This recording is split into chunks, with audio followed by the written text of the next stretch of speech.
నిడదవోలు నియోజకవర్గం ముత్యాలవారి పాలెంలో ఉన్నాం ప్రస్తుతం మనం.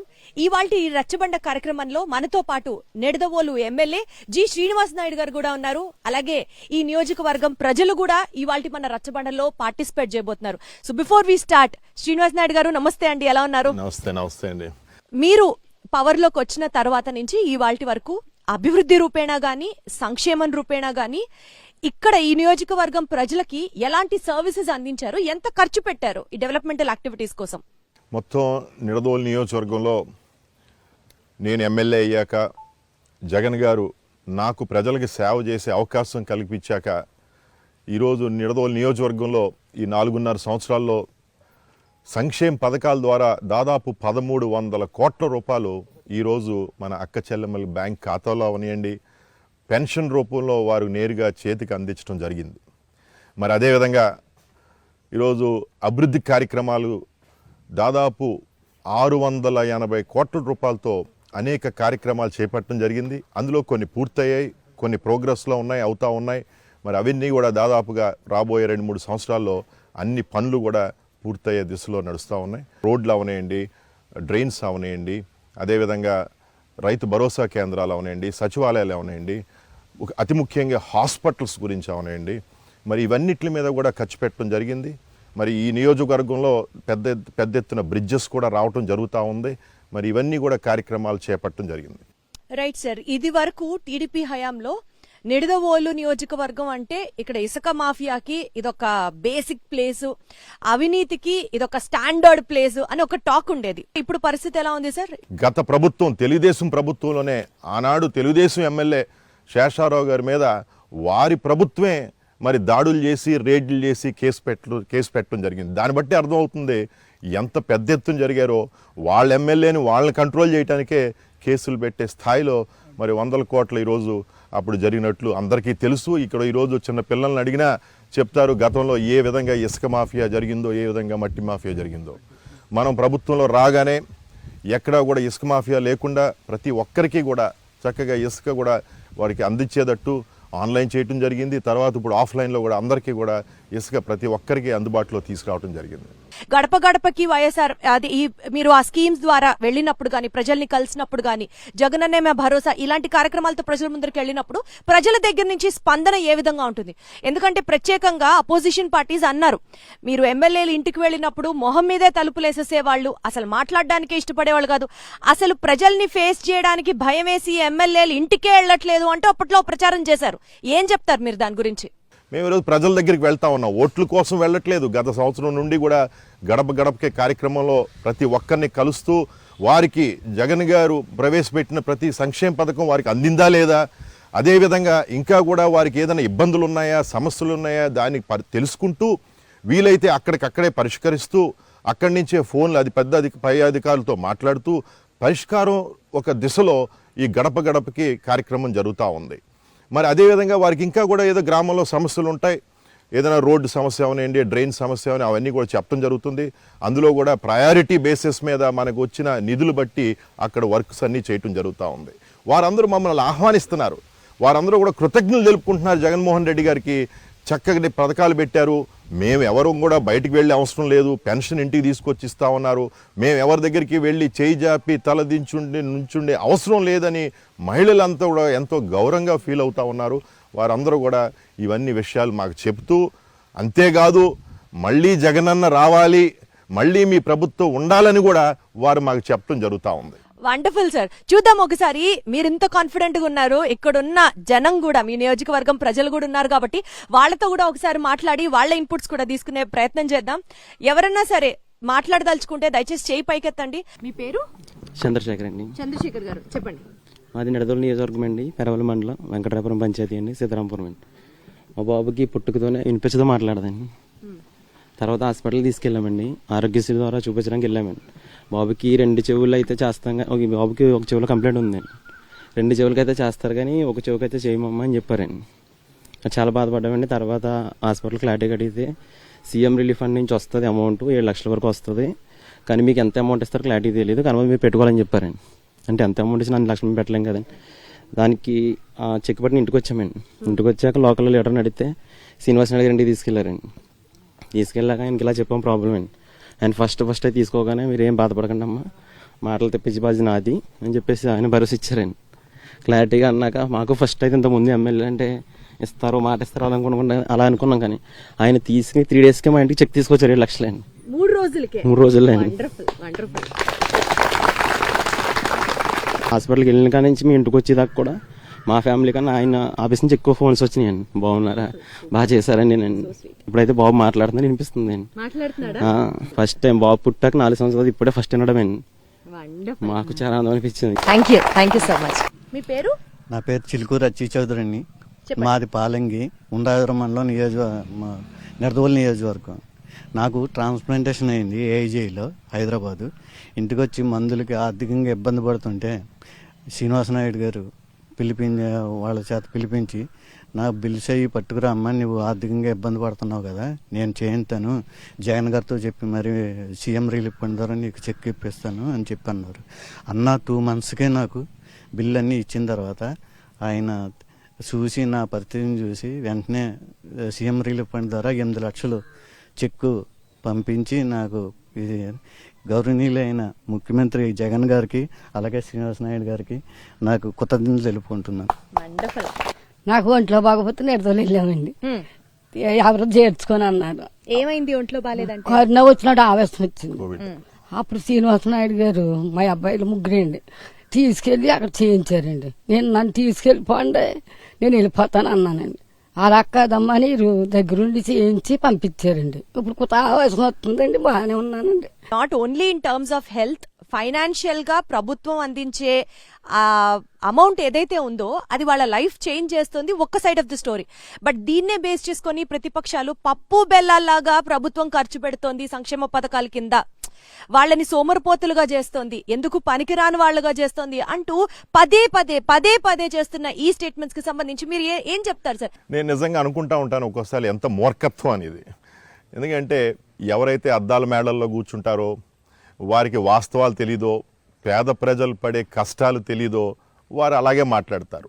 ప్రజలను వెళ్ళి అడగండి. మేము గడపకి వెళ్ళినప్పుడు అడుగుతున్నాం, అమ్మా జగన్ గారు ఇచ్చే ఈ ఆర్థిక సహాయం అవనేయండి, ఆరోగ్యశ్రీ అవనేయండి, స్కూళ్ళు బాగు చేయటం అవనండి, హాస్పిటల్ బాగు చేయటం అనండి, ఇళ్ళు లేని వారికి ఇళ్ల స్థలాలు ఇవ్వటం అనండి, ఇవన్నీ మిమ్మల్ని సోమరిపోతు చేయటమా, మీ జీవితాలను బాగు చేయటమా అంటే వారు కూడా నవ్వి తెలుగుదేశం వారికి ఏం తెలుసండి పేద ప్రజల గురించి, ఈరోజు కేవలం జగన్ గారికే తెలుసు, మళ్ళీ మేము ఎప్పుడు కూడా జగన్ గారితోనే ఉంటామని చెప్తూ జరుగుతూ ఉన్నాం. నా పేరు బుజ్జిబాబట్టి, పెరవల మండలం ముక్కామల.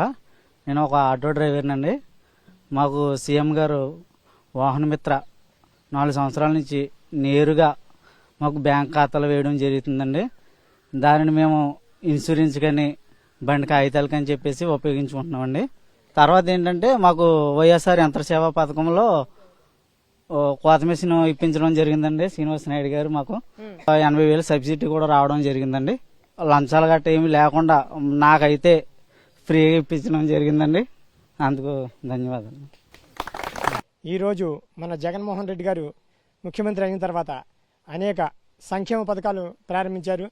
మొట్టమొదటిగా ఆయన తీసుకున్న నిర్ణయం ఏంటంటే వాలంటీర్ వ్యవస్థ తీసుకుని ఒక గత ప్రభుత్వాల్లో వృద్ధాప్య పెన్షన్ తీసుకోవాలంటే పంచాయతీ ఆఫీస్కి 15 రోజులు 20 రోజులు తిరిగేవారు. కానీ మన జగన్మోహన్ రెడ్డి గారు వచ్చిన తర్వాత ఎవరు కూడా పంచాయతీ చుట్టూ తిరిగి ఎండల్లో, వేసవకాలంలో, మే నెలలో చనిపోవాల్సిన బాధ్యత లేకుండా 1వ తారీఖున ఉదయం 6 గంటలకి ప్రతి ఒక్క స్టేట్ లెవెల్లో ఒక్క టైంలో పెన్షన్ అందే విధంగా ఏర్పాటు చేయడం జరిగింది. అలాగే ఆరోగ్యశ్రీ కానివ్వండి, లేదా అమ్మఒడి కానివ్వండి, కాపు నేస్తం కానివ్వండి, వాహన మిత్ర కానివ్వండి, అలాగే నిన్న కూడా టైలర్లకి, అలాగే నాయ బ్రాహ్మణులకి, రజకులకి కూడా ఆర్థిక సాయం అందించడం జరిగింది. ప్రతి కులానికి, కుల మతాలకు అతీతంగా మన ముఖ్యమంత్రి వర్యులు గౌరవ శాసనసభ్యులు శ్రీనివాసనాయుడు గారు కుల మతాల భేదం లేకుండా పార్టీలకు అతీతంగా ప్రతి సంక్షేమ పథకాన్ని కూడా ప్రతి ఒక్కరికి, ప్రతి గృహానికి కూడా అందేలాగా చేస్తున్నారు. లేదా నాడు నేడు కార్యక్రమంలో స్కూల్స్ అన్నీ కూడా ప్రతి స్కూల్ కూడా ఎంతో అభివృద్ధిలో ఉంది. ఏ మండలంలో కానీ, నియోజకవర్గంలో కానీ, ఎక్కడికైనా వెళ్ళి చూడండి, స్కూల్స్ ఈ రకంగా ఎప్పుడైనా ఉన్నాయా? అలాగే గవర్నమెంట్ డాక్టర్లు, ఈరోజు మన గ్రామంలో ఒక డాక్టర్ ఉంటున్నారు, ఎవరికైనా చిన్న సమస్య ఉందంటే ఆ సమస్యను పరిష్కరిస్తున్నారు, చూస్తున్నారు. మనం లేదా ఆర్మీ డాక్టర్ దగ్గరికి వెళ్ళాలి, పని మానేసుకుని వెళ్ళవలసిన పరిస్థితులు ఉంటాయి. అంచేత మాకు ఒక పాప ఉందండి, డిగ్రీ 3rd year అవుతుంది. ఈ పాపకి స్కూల్ ఫీజు వస్తుంది, మాకు ఇళ్ల స్థలం ఇచ్చారండి. అలాగే డ్వాక్రా రుణమాఫీ కూడా జరుగుతుంది. మీ పేరు? చంద్రమోహన్ ఉన్నప్పుడు ఉంటే పరిపాలన చేశాడు కానీ ఇది వరకే. అప్పటి నుంచి మా అమ్మ మనవరాలు వికలాంగి అండి. ఇప్పుడు 16, 18 అండి మా మనవరాలకి. పెన్షన్ రాసాం కానీ అసలు రాలేదండి. ఉయ్యాలత్త రూపత్తాయి అన్నారండి ఇక్కడ వాళ్ళందరూ. రాలేదండి. రాకపోతే మీరు పాదయాత్రకు వచ్చారండి. పాదయాత్రకు వస్తే అందరూ అన్నారండి మీరు వస్తున్నారు శ్రీనివాస నాయుడు గారు ఆయన పాదాల ముందర వేసే పిల్లల్ని తీసుకొచ్చారు. అప్పుడు మీకు అక్కడ రోడ్డు మీద వేసేసాను కదండి, కూర్చోబెట్టి చూపించాను. మీరు లోపలికి వచ్చి ఏదో సంతకాలు పెట్టారు కదండి. అప్పటి నుంచి మా పిల్లకి పెన్షన్ వస్తుందండి. ఆయనకి ఎందుకు వెయ్యాలండి మేము ఓటు? మేము జగన్ గారికే వేస్తామండి. మాకు అసలు జగన్ గారికే వేస్తామండి. అసలు ఆయన ఓట్లు వేయమండి. మా ఊరు అంతా ఆయనకే వేస్తామండి. అసలు తెల్లారిందే వచ్చి వారంటీ అమ్మాయి అండి తలుపు కొట్టి మాకు డబ్బులు ఇస్తుందండి. ఆ డబ్బులే కాలసాపం చేసుకుంటున్నామండి మేము. నాకేమో 18,000 వస్తున్నాయండి. మా ఇంట్లో 6 ఓట్లు ఉన్నాయండి. 6 ఓట్లకి జగన్కే వేస్తామండి. ఈ ఊరంతా ఆయనకే వేస్తామండి. అసలు వేయమండి. టీవీలో చెప్తున్నారు కానీ అవన్నీ అబద్ధాలండి. బూటకాలు అవి దొబ్బేశాడు, ఈ దొబ్బేశాడు అంటున్నాడండి. ఆడు దొంగ ఎదవండి. ఆడు దొంగ ఎదవ. అసలు ఓటు అన్నది వేయమండి. జగన్ గారు సొమ్మే బోల్ సొమ్ము తింటున్నామండి మేము చెప్పాలంటే. ఆడికి అసలు ఓటు వేయమండి మేము. మాకు గృహం లేనప్పుడు జగనన్న ప్రభుత్వం వచ్చిన తర్వాత మేము లోన్ పెట్టుకున్నామండి. మాకు 1,80,000 లోన్ వచ్చిందండి. 1 రూపాయి కూడా ఆగకుండా మేము ఇల్లు కట్టుకున్నామండి. అలాగే మాది లక్ష్మీ గ్రూప్ అండి. మాకు 2 లక్షలు రుణమాఫీ 4 విడతలు వచ్చినాయండి. నాకు 18,750 రూపాయలు వస్తున్నాయండి. అలాగే మా పాపకు కూడా వస్తుత దీవెన, విద్యా దీవెన కూడా వచ్చిందండి. ఆయన వల్ల మేము చాలా లబ్ధి పొందుకున్నామండి. అందుకు జగన్మోహన్ రెడ్డి గారికి, శ్రీనివాస నాయుడు గారికి నా హృదయపూర్వకమైన ధన్యవాదాలండి. నేను మొన్న ఇంటింటికి వచ్చినప్పుడు మాది ఎస్సీ పేట అండి. నేను శ్రీనివాస నాయుడు గారిని మా నిమిత్తం మీరు అన్ని ఇచ్చారు మాకు, అయితే మా పేటలో మందిరం లేదని నేను అడిగానండి. అయితే స్థలం చూసుకోండి మీకు ఆ అమౌంట్ నేను ఏర్పరుస్తానని ఆయన చెప్పారండి. తప్పకుండా మరి ఈరోజు వాళ్ళు కోరటం జరిగింది. నేను గడప గడపకి వెళ్ళినప్పుడు కూడా చెప్పడం జరిగింది. స్థలం ఉందని చెప్పారు. స్థలం ఉంటే తప్పకుండా వారికి మన కమ్యూనిటీ హాల్ పర్పస్ కోసం వారికి అమౌంట్ శాంక్షన్ చేయటం జరుగుద్దని చెప్పడం జరిగింది. మేము 21 సంవత్సరాల నుంచి కాంట్రాక్ట్ అనే ఒక కబంధ హస్తాల్లో మేము నలిగిపోయి ఉన్నామండి. మేము ఎన్నోసార్లు గత ప్రభుత్వాల్లో మేము మొరపెట్టుకున్నాము. అప్పట్లో మా జగన్మోహన్ రెడ్డి గారు పాదయాత్రకు వచ్చినప్పుడు మా ఎమ్మెల్యే గారి ద్వారా శ్రీనివాస నాయుడు గారి ద్వారా మేము రిప్రజెంటేషన్ జగన్ గారికి ఇవ్వటం జరిగిందండి. ఆయన ఒక్క మాటే అన్నారు, నేను ఉన్నాను, నేను విన్నాను, మీరేమీ భయపడొద్దు అన్నారండి. బడ్జెట్ ద్వారా మీరు రెగ్యులర్ అవుతున్నారని ఒక గొప్ప మాట మాకు తెలియజేస్తారండి. ఇది మేము చెప్పడానికి మాకు మాటలు కూడా రావట్లేదండి. ఎంతో శ్రమ పడ్డామండి, ఎంతో మంది దగ్గరికి వెళ్ళామండి, కానీ మాకు గతంలో జరగలేదండి. ఈ ప్రభుత్వం వచ్చిన తర్వాత 21 సంవత్సరాలు మా యొక్క బాధ తీరిపోయిందండి సార్. అలాగే మేము మాకు ఉన్నటువంటి జీతాన్ని కూడా గత ప్రభుత్వం తగ్గించేస్తుందండి. ఆ తగ్గించినటువంటి జీతాన్ని కూడా ఈరోజు జీవోతో సహా ఇస్తూ మమ్మల్ని రెగ్యులర్ చేస్తున్నటువంటి ఈ ప్రభుత్వానికి మేము ఎంతైనా రుణపడి ఉంటామండి. అలాగే మా కుటుంబాలు కూడా రుణపడి ఉంటాయండి సార్. ఈ సంతోషాన్ని కూడా మేము ఎలా సెలబ్రేట్ చేసుకోవాలో తెలియట్లేదండి సార్.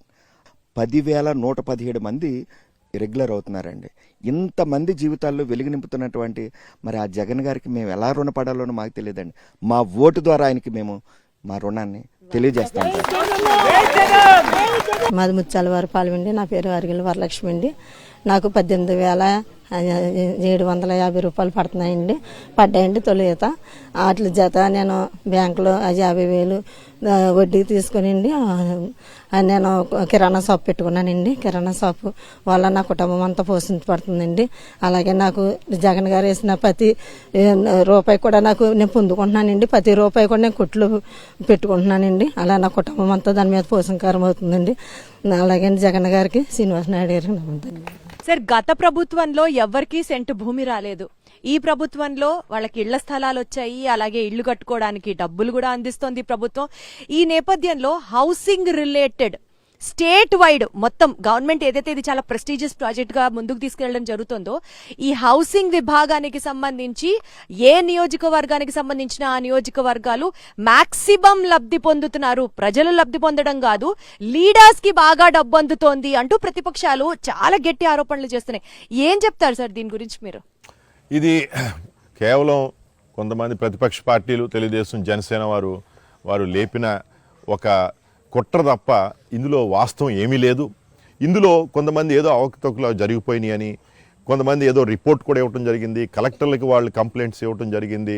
వారందరూ కూడా వచ్చి ఇక్కడ ఎంక్వైరీ చేసినప్పుడు ఎవరైతే లబ్ధిదారులను అడిగారో ఆ లబ్ధిదారులందరూ అన్నారు ఇక్కడ ఎటువంటి అవినీతి జరగలేదు, అక్రమం జరగలేదు, ఎటువంటి ఇబ్బంది లేదు, మా అందరికీ కూడా కరెక్ట్గానే మాకు ఇళ్ల స్థలాలు ఇవ్వటం జరిగిందని చెప్పారు. లబ్ధిదారుల దగ్గర నుంచి లేని కంప్లైంట్ ప్రతిపక్ష పార్టీకి ఎందుకో మాకు ఈ రోజుకి అర్థం కాలేదు. ఈరోజు ఒక్క స్థలం కానీ ఒక సెంటు భూమి ఇవ్వని ప్రతిపక్ష పార్టీలు ఏదైతే తెలుగుదేశం జనసేన కలిసి ఆ రోజు పరిపాలన చేశారో వారు ఒక్క స్థలం ఇవ్వలేదు. ఈరోజు మనం వేలాది స్థలాలు రాష్ట్రంలో 30 లక్షల పైన ఇళ్ల స్థలాలు ఇచ్చినప్పుడు వారు ఇది భరించుకోలేకపోతున్నారు. మేము ఇలాంటివి చేయలేకపోయాం, ఈ కార్యక్రమాలు ఏమి చేయలేకపోయాం. జగన్ గారు దేశంలోని ఎప్పుడు కనిమెరిగినట్టు 30 లక్షల ఇళ్ల స్థలాలు ఎలా ఇవ్వగలేరు, ఎలా చేశారన్న దానికి ఏదో మచ్చబెట్టడం కోసం ఈ మాటలు తప్ప ఈరోజు ప్రతి ఒక్కరికి 10 లక్షల ఆస్తి ఈరోజు జగన్ గారు చక్కగా వారికి అప్పచెప్పడం జరుగుతూ ఉంది. మరి గతంలో చెప్పారు జగన్ గారు అధికారంలోకి వచ్చాక అక్క చెల్లెమ్మని నేను లక్షాధికారులు చేస్తానంటే మరి ఈరోజు అది చేతల్లో చూపించిన నాయకుడు మన జగన్మోహన్ రెడ్డి గారు. వండర్ఫుల్. నేను సన్నకారు రైతునండి, కౌలు వ్యవసాయం చేసుకుంటాం మేము. అలాగే గత 2022లో కూడా గోదావరి వచ్చినందుకు ఈ ప్రభుత్వంలో డబ్బులు అనేది పడినాయి మాకు. అలాగే ఈ మధ్యకాలంలో మే నెలలో గాలి తుఫాను వేసింది, ఆ తుఫానికి కూడా అరటి తోటలు ఇరిగిపోయినాయండి. వాటికి కూడా డబ్బులు చాలామందికి పడినాయండి. అలాగే మాకు కూడా కొద్దిగా పడినాయి, అది ఎకరానికి 4,000 అండి. అలాగే కానీ ఇలాంటి శ్రీనివాస నాయుడు గారు అనేది మాకు అవసరం అండి, కావాలి. మొన్న కూడా ప్రతి ఇంటింటికి వెళ్ళండి, కూర్చుని ముసలమ్మను కూడా లేపి, అంటే ఈ ప్రభుత్వం అనేది కాదు మనస్తత్వం కూడా అటువంటి మంచి మనస్తత్వం అండి. అలాగే రైతు భరోసాలో కూడా ఈ మహేష్ అనే కుర్రోడు కూడా చాలా శాఖచర్యంగా ప్రతి రైతుని అడిగి మళ్ళీ ఇంటికి వెళ్ళి మరీ ఆ ఫోన్ నెంబర్ తీసుకుని అడిగండి. అతనికి ఆ యొక్క పొలం వ్యవసాయ నమోదు అనేది చేయటం అనేది జరుగుతుందండి. ఆ కుర్రోడు కూడా బాగా శ్రమబద్ధులు తీసుకుంటున్నాడండి. మనం చూస్తే రైతులకి వరికి ప్యాడీకి పంట నష్టం మనకి గతంలో వచ్చేది. కానీ మన నియోజకవర్గంలో ఇప్పుడు మనం చూస్తున్నాం, కూర్చున్న చుట్టూరు కూడా అరటి తోటలు ఎక్కువ, అరటి పంట ఎక్కువ. 2 మండలాల్లో పెరవలి ఉండ్రాజవరంలో అరటి పంట ఎక్కువ కనుక ఇక్కడ నష్టపోయే వారికి గతంలో ₹1 కూడా వచ్చేది కాదు.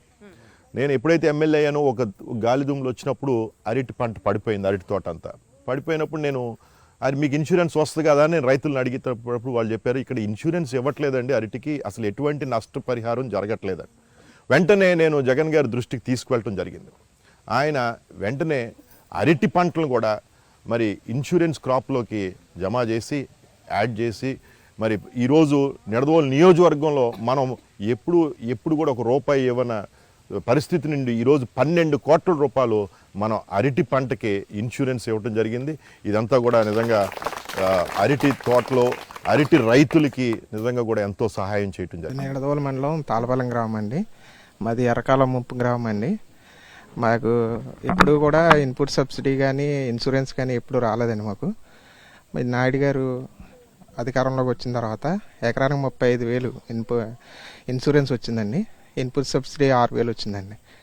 గత గవర్నమెంట్లో ఎప్పుడు కూడా ఇవ్వలేదు సార్. నాయుడు గారు జగన్ గారి దృష్టికి తీసుకెళ్ళడం వల్ల వచ్చిందండి మాకు. దానికి చాలా కృతజ్ఞతలు తెలుపుకుంటున్నాను నాయుడు గారు. సో వచ్చే ఎలక్షన్స్ లో మళ్ళీ మీరు ఖచ్చితంగా నాయుడు గారికి ఓటేస్తారు అయితే? బంగారు లాగండి. అంతేనా? మా పాపకి అమ్మఒడి వస్తుందండి. మా మిస్సెస్ కి డ్వాక్రా రుణమాఫీ అయిందండి. మా అమ్మగారికి రుణమాఫీ వస్తుందండి. కాపు నేస్తం డబ్బులు వస్తున్నాయండి. మా నాన్నగారికి రైతు భరోసా వస్తుందండి.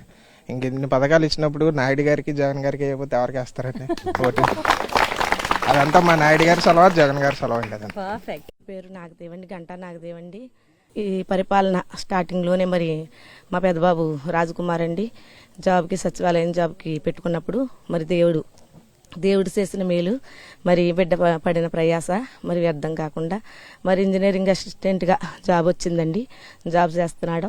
మేము కాలనీ పెట్టుకుని గృహం కట్టుకున్నామండి. కాలనీ పేరు మాది ఆగిపోయింది. ఊళ్ళో 5-6 పేర్లు పెట్టినప్పుడు అందరికీ వచ్చింది, మాది ఆగిపోయిందండి. ఆగిపోయినప్పుడు మా గ్రామ పెద్దలకు మరి పార్టీ నాయకులకు తెలియపరిచాము. మరి దేవుడి దయ వల్ల అది కూడా మేము అందుకున్నామండి. అలాగనే మరి మా గ్రామ విషయంలో నేను ఒక మాట మాట్లాడాలని అనుకుంటున్నానండి. అన్నీ మా గ్రామ పెద్దలకు తెలుసు. వారిని మించి నేను మాట్లాడడానికి అరుగురాలని కాదు. కానీ వాటర్ విషయంలో కొంచెం మాకు సహాయం చేయాలండి సార్. ఎందుకంటే మేము కండవెళ్ళి అందరూ ఫౌండేషన్ నీళ్ళు తాగలేము. ఎందుకంటే అందరూ ఉన్న వాళ్ళమే కాదండి, రెక్కల మీద వాళ్ళం. మరి మేము తెచ్చుకోవాలంటే ఒక మనిషి పని మానేయాలి, ఇబ్బంది అవుతుంది మాకు. ఆ వాటర్ కొంచెం ఫిల్టర్ అయ్యేటట్లుగా సహాయం చేయమని మరి ఎమ్మెల్యే గారిని కోరుకుంటున్నానండి. అదండి. ఈ విషయంలో మనం జల్ జీవన్ మిషన్లో 78 కోట్ల రూపాయలతో అన్ని మొత్తం నియోజకవర్గంలో పైప్ లైన్ వేసి అందరికీ కూడా ఉచితంగా వాటర్ ట్యాప్ కనెక్షన్ ఇవ్వడం జరుగుతుందమ్మా. అందులోనే మన ముక్కాంలో మన గ్రామంలో కూడా కండవెల్లో కూడా పెద్ద స్థాయిని ఆల్రెడీ వర్క్ స్టార్ట్ అయింది, అవుతూ ఉందమ్మా. త్వరలోనే 3-4 నెలల్లో తప్పకుండా మీకు చక్కటి కొత్త వాటర్ పైప్ లైన్తో వాటర్ కనెక్షన్ ఇవ్వడం జరుగుతుంది. నా పేరు శాంతి అండి, మాది ముచ్చేరపాలెం. మాకు ఇళ్ల స్థలం వచ్చిందండి. ఈ గత ప్రభుత్వంలో అయితే మాకు రేషన్ కార్డు పెట్టుకోవడానికి చాలా ఇబ్బంది పడ్డాం. అలాంటిది ఇప్పుడు మాకు 2 పిల్లలు ఉన్నారు. వాళ్ళు రేషన్ కార్డులో ఎక్కడమే కాకుండా మాకు ఇళ్ల స్థలం కూడా వచ్చింది. అలాగే మా ఆయన గారు ఆటో తోలుతారండి, ఆయనకి వాహన మిత్ర కూడా పడింది. మాకు ఎన్నో రకాలుగా యూజ్ అవుతుంది. అలాగే మా అమ్మాయిలకు కూడా అమ్మఒడి వస్తుందండి, అది కూడా మాకు యూజ్ఫుల్ అవుతుంది చదువులకి. అలాగే సో ఆర్థికంగా జగనన్న ప్రభుత్వం మీకు అండగా ఉంది అన్ని రకాలుగా. అవునండి, జగనన్న గారు మాకు నమ్మకంగా ఉన్నారండి. మాది ముచ్చేలవారిపాలెం గ్రామం అండి, నెడదోలు నియోజకవర్గం. నేనైతే ఫీజు విషయంలో చాలా హ్యాపీగా ఫీల్ అయ్యానండి. ఎందుకంటే ఇప్పటివరకు 10th తర్వాత చదవాలంటే ఫైనాన్షియల్గా కొంచెం ఇబ్బంది పడేవారు. కానీ ఈ ప్రభుత్వం వచ్చాక అయితే ఇంటర్ తర్వాత డిగ్రీ తర్వాత పీజీ లెవెల్కి కూడా చేరుకునే స్థాయి మాకి ప్రభుత్వం చాలా కల్పించిందండి. దాంతో ఆగకుండా జాబ్స్ వేకెన్సీస్ కూడా ఇప్పుడు అందిస్తామని ఒక చేయూతనిచ్చారు. దానికి కూడా చాలా సంతోషం అండి. డాక్రా విషయంలో కానీ, రైతుల విషయంలో కానీ, హెల్త్ విషయంలో మెయిన్గా అయితే మా ఊర్లో అయితే చాలా బాగుందని చెప్పొచ్చండి. అన్ని రకాలుగానే ఈ చదువుతో పాటు చిన్నపిల్లల దగ్గర నుంచి, గర్భిణీ స్త్రీల దగ్గర నుంచి కూడా అప్పటి నుంచే మా దగ్గర కేరింగ్ ఇంతలా తీసుకున్నందుకు చాలా ధన్యవాదాలండి. నెక్స్ట్ టైం కూడా ఏమైనా ఓట్ చేయాలంటే సార్కే చేస్తాను, ఎమ్మెల్యే సార్కి first vote. Thank you so much. ప్రత్యేకంగా ఈ కాన్స్టిట్యుయెన్సీ వచ్చేసి ఇక్కడ కాపు ఓటు అనేది very important, very key role play చేస్తుంది. సో వచ్చే ఎలక్షన్స్ లో అందరికీ తెలిసిన విషయమే, టీడీపీ అండ్ జనసేన కలిసి పోటీ చేస్తే అది పొలిటికల్ గా ఎలాంటి ఇంపాక్ట్ ఉండబోతుంది అన్నది మీ ఒపీనియన్, మీ ఎస్టిమేషన్? ఇన్ఫాక్ట్ నా ఉద్దేశంలో ఎంతమంది కలిసి వచ్చినా, ఆ 2 పార్టీలే కాదు మిగతా అందరూ కూడా కలిసి వచ్చినా తప్పకుండా ప్రజల మద్దతు, ఈరోజు ప్రజల సపోర్ట్ అంతా కూడా జగన్ గారికే ఉంది. ఎందుకంటే మేము చూస్తూ ఉన్నాం, ఇక్కడ ఏదో కులం అని కాదు, జగన్ గారు రోజు మాట్లాడుతూ ఉంటారు, ప్రతి స్పీచ్లో చెప్తూ ఉంటారు, కుల మతాలు చూడడం, మేము పార్టీలు చూడడం, వర్గాలు చూడడం, పేద ప్రజలకి సేవ చేయడానికే ఈ ప్రభుత్వం అందని చెప్పడం జరుగుతూ ఉంది. మన నియోజకవర్గం అనే ఉదాహరణకి కోవిడ్ టైంలో జనసేన పార్టీ వారికి అయితే చాలామందికి బ్లాక్ ఫంగస్ వచ్చింది. ఒక పేషెంట్కి ఫస్ట్ బ్లాక్ ఫంగస్ మన వెస్ట్ గోదావరిలో. ఆ ఫంగస్ కోసం ఇంజెక్షన్స్ వారికి లేకపోతే అవన్నీ కూడా కలెక్టర్తో మాట్లాడి మేము ఢిల్లీ నుంచి తెప్పించి ఆయనకి వైద్యం చేయించి ఒక కన్నంతా కూడా మరి ప్రాబ్లం అయితే ఆ కన్నంతా కూడా మరి చికిత్స చేసి ఆయన ప్రాణాలు కాపాడటం జరిగింది. నేను ఆ రోజు చూడలేదే, అతను జనసేన పార్టీ అని చూడలేదు, ఏ పార్టీ అని చూడలేదు, వారి కోసం అందరితో మాట్లాడి ఢిల్లీ నుంచి కూడా మందులు తెప్పించడం జరిగింది. ఈ విధంగా ప్రతి ఒక్కరికి కుల మతాలు చూడకుండా, పార్టీ చూడకుండా, వర్గాలు చూడకుండా, మాకు ఆఖరికి ఓటేశారా లేదో కూడా మేము చూడకుండా ఈరోజు ప్రజలకు సేవ చేస్తున్నాం కనుక ప్రజలు అది గమనించి అర్థం చేసుకుండి తప్పకుండా జగన్ గారు ఉండాలని ప్రతి ఒక్కరూ కోరుకుంటా ఉన్నారు. ఇటువంటి సిచ్యువేషన్లో ఎన్ని పార్టీలు కలిసిన ప్రజల మద్దతు తప్పకుండా జగన్ గారికే ఉంటుంది. Wonderful sir. సో ఇంత పాజిటివ్ యాటిట్యూడ్ తో మీరు ఉన్నప్పుడు ఖచ్చితంగా వచ్చే ఎలక్షన్స్ మీకు చాలా పాజిటివ్ గా రిఫ్లెక్ట్ అవ్వాలని మనస్ఫూర్తిగా ఆకాంక్షిస్తూ శ్రీనివాస్ నాయుడు గారు, wishing you all the very best అండి. ఇది నిడదవోలు నియోజకవర్గానికి సంబంధించిన రచ్చబండ. చూస్తూనే ఉండండి సాక్షి టీవీ. ప్రజలతో మాట్లాడే ముందు, ప్రజల సమస్యలు తెలుసుకునే ముందు, ప్రజలు తమ ఎమ్మెల్యేకి ఎన్ని మార్కులు ఇస్తారో అడిగి తెలుసుకునే ముందు ఒక చిన్న బ్రేక్ తీసుకుందాం. చూస్తూనే ఉండండి సాక్షి టీవీ.